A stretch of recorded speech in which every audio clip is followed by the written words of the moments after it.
If you have about $400 saved for an emergency, you're already doing better than a lot of people. In fact, you're ahead of roughly 1 out of every 3 Americans. That alone tells us something important. Most people aren't struggling because they earn nothing.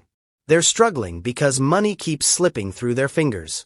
Being good with money doesn't mean being rich. It doesn't mean driving a fancy car or earning a huge salary. It simply means you're making mostly smart choices, avoiding the same mistakes over and over, and not constantly stressing about bills. If you're trying to get better with money in a real, practical way, hit like and subscribe. No hype here, just honest conversations. So why do so many people stay broke? Not poor. Broke. Let's talk about it. 1. They don't really have a goal. A lot of people say they want more money, but they don't know what that actually means. More money for what? By when? Without a clear goal, money decisions become random. You spend here, borrow there, and hope it works out. But once you have a goal, everything changes. For example, pay off my debt in 3 years.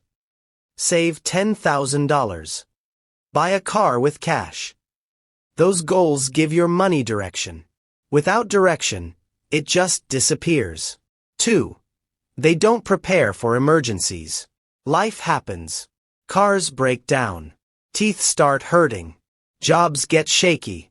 And yet, many people have nothing set aside. So when something goes wrong, they swipe a credit card. Then interest shows up, and suddenly a small problem becomes a big one. If you've ever felt like one bill ruined your entire month, this is why. 3. They don't track their money. Most people don't budget because it feels uncomfortable.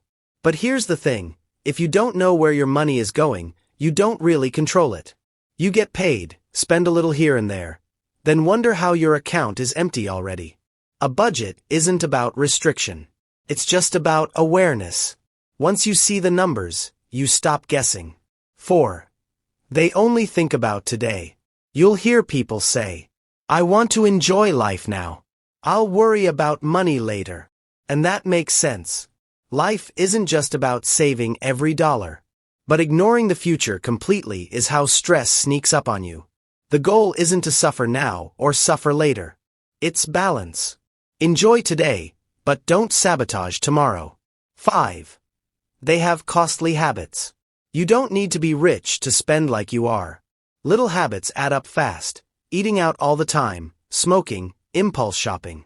Someone might say they can't invest $200 a month, while quietly spending that same amount without even noticing. It's not about guilt. It's about awareness.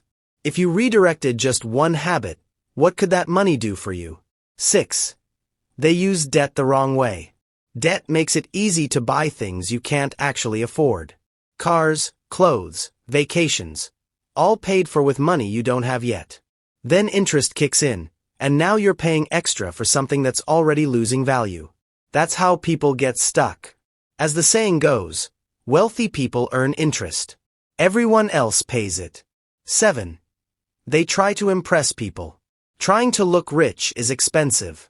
Buying things you don't need, with money you don't have, just to look successful, it never ends well. The excitement fades quickly. The payment sticks around. Real security doesn't come from showing off. Comes from peace of mind. 8. They don't pay themselves first. This one is simple but powerful. If you wait to save or invest whatever's left, there's usually nothing left. But when investing happens automatically, you don't have to think about it. Money you don't see is money you don't miss. Money sitting in your account feels spendable. Money invested quietly builds your future. Most people stay broke not because of one huge mistake, but because of small decisions made over and over again. And that's actually good news. Because small changes, done consistently, can completely change your situation. If this video helped you see money differently, share it with someone who needs it. And subscribe if you want more honest, no-pressure money advice. You don't need to be rich to be financially okay. You just need to stop making the choices that keep you stuck.